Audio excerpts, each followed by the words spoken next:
Hello दोस्तों, स्वागत करते हैं हमारे एक नए वीडियो में। दोस्तों कैसे हैं? उम्मीद करते हैं कि आप सभी मस्त होंगे। परमेश्वर से दुआ प्रार्थना आराधना स्तुति करते होंगे। दोस्तों आज हम फिर से परमेश्वर के कुछ वचनों को आपके बीच में लेकर के उपस्थित हैं और इन वचनों को मैं आपके बीच में रखना चाहूँगा और आप सभी इन वचनों को समझने की कोशिश करिए और इन पर चलिए, क्योंकि परमेश्वर के वचनों को सुनना ही नहीं बल्कि उन पर चलना सबसे महत्व है। इसलिए आप सभी परमेश्वर के वचनों पर चलिए और उनके कहे हुए वचनों को मनन कीजिए, क्योंकि अगर आप परमेश्वर के वचन पे नहीं चलेंगे, सिर्फ वचनों को सुनेंगे तो उससे कोई फायदा नहीं है। क्योंकि परमेश्वर कहते हैं कि जो कोई मेरे कहे हुए वचनों पर चलता है वही स्वर्ग के राज में स्थित रहेगा। अगर आप प्रभु यीशु मसीह पर विश्वास करते हैं, प्रभु को अपना उद्धारकर्ता मान लिए हैं, तो आपका उद्धार हो जाएगा और स्वर्ग जा सकते हैं। इसलिए मैं आप सभी से कहता हूँ कि आप सभी वचन को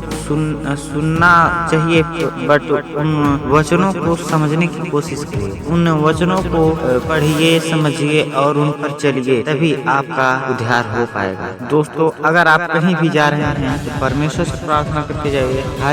हर एक कामों को उनके हाथ में समर्पण कर दीजिए, ताकि उस काम में परमेश्वर की अगुवाई हो और वह काम सफल होने पाए। परमेश्वर का अनुग्रह आप सब पे रहेगा और परमेश्वर के वचनों पर अगर आप चलते हैं तभी। तो दोस्तों चलिए इन वचनों की ओर चलते हैं जो आज हम आप सभी के बीच में बताने वाले हैं। और दोस्तों इन वचनों को ध्यान से सुनिएगा और परमेश्वर के वचनों पर चलने की कोशिश करिए और शैतान के बंधन से छूटने की प्रयास करिए। हम सभी को एक प्रार्थना की तरफ से हमें छुटकारा मिल सकता है। सिर्फ प्रार्थना हमारी एक हथियार है जिससे हम मुक्ति पा सकते हैं। अगर आप परमेश्वर के वचनों पे चलते हैं, परमेश्वर से प्रार्थना करते हैं, तो आपका उद्धार हो जाएगा। तो दोस्तों चलिए शुरू करते हैं, अपने वचन को आपके बीच में रखते हैं। हम भजन संहिता अध्याय 1 वचन 1 से लेकर 5 तक हम पढ़ेंगे। आप सभी ध्यान देकर सुनिएगा। क्या ही धन्य है वह पुरुष जो दुष्टों की युक्ति पर नहीं चलता और ना पापियों के मार्ग में खड़ा होता है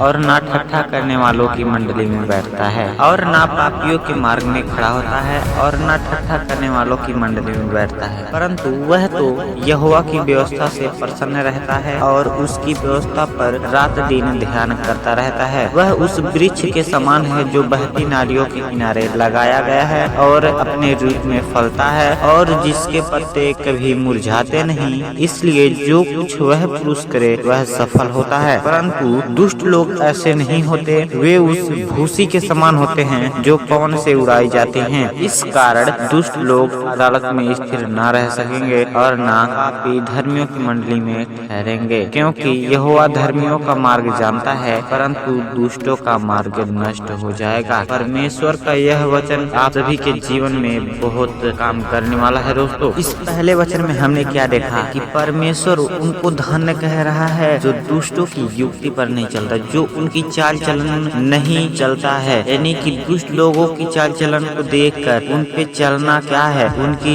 युक्ति पर चलना है। इसलिए हमें परमेश्वर के कहे हुए वचनों पे चलना है, ना कि दुनिया के रीति रिवाज को मानना है। और आगे लिखा है और ना पापियों के मार्ग में खड़ा होता है और ना ठट्ठा करने वालों की मंडली में बैठता है। अगर आप ठट्ठा करने वालों की मंडली में बैठते हैं तो आप वहां मत जाइए, क्योंकि अगर आप वहां जाते हैं आपको पता है कि वहां मैं जाऊंगा तो वहां लोग इधर उधर की बातें करेंगे, गाली गलौज आपस में करेंगे और वहां बुराइयां गढ़ते रहेंगे। इसलिए हमें ठट्ठा करने वालों की संग नहीं रहना है, परंतु वह तो यहोवा की व्यवस्था से प्रसन्न रहता है और उसकी व्यवस्था पर रात दिन ध्यान करता रहता है। वह उस वृक्ष के समान है जो बहती नालियों के किनारे लगाया गया है और अपनी ऋतु में फलता है। हमें परमेश्वर कहते हैं कि जो हमारे लोग हैं वो एक नाली के किनारे लगाए गए हैं जो कि हरे भरे रहते हैं। हम परमेश्वर के लोग हैं, हम सभी हरे भरे रहते हैं। ऐसी बात नहीं है कि हमारे ऊपर विपत्तियां नहीं आएंगी, परेशानियां नहीं आएंगी,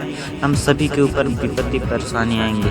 अगर हम परमेश्वर पर भरोसा रखते हैं तो वो भी चली जाएंगे। दोस्तों हम दुष्ट लोगों के जैसा ना बने कि हम उस भूसी के समान हो जो उड़ जाएं। उड़ने का मतलब है कि इस पृथ्वी से उठ जाएं। एक दिन ऐसा समय होगा जिस दिन परमेश्वर के लोग उठा लिए जाएंगे और जो पापी रहेंगे यहीं पर छोड़ दिए जाएंगे, क्योंकि जो कोई परमेश्वर पर विश्वास करता है उसी का उद्धार होगा। दोस्तों मैं इन वचनों को जो आपके बीच में रख रहा हूँ कि ठट्ठा करने वाले लोगों की संग नहीं बैठना है, परमेश्वर की व्यवस्था को मानना है और उसकी व्यवस्था पर रात दिन ध्यान करना है। दोस्तों इस वीडियो से आपको यही सीखने को मिला कि हमें दुष्ट लोगों की संगति नहीं करना है, पापी लोगों के मार्ग में खड़ा नहीं होना, ठट्ठा करने वालों की मंडली में बैठना नहीं है और यहोवा की व्यवस्था से प्रसन्न रहना है हमें और उनकी व्यवस्था पर रात दिन ध्यान करना है। तब हम उस वृक्ष के समान रह जाएंगे जो बहती नालियों के किनारे। यानी कि आपको यह उदाहरण दिया गया है कि अगर आप एक वृक्ष लगा रहे हैं जो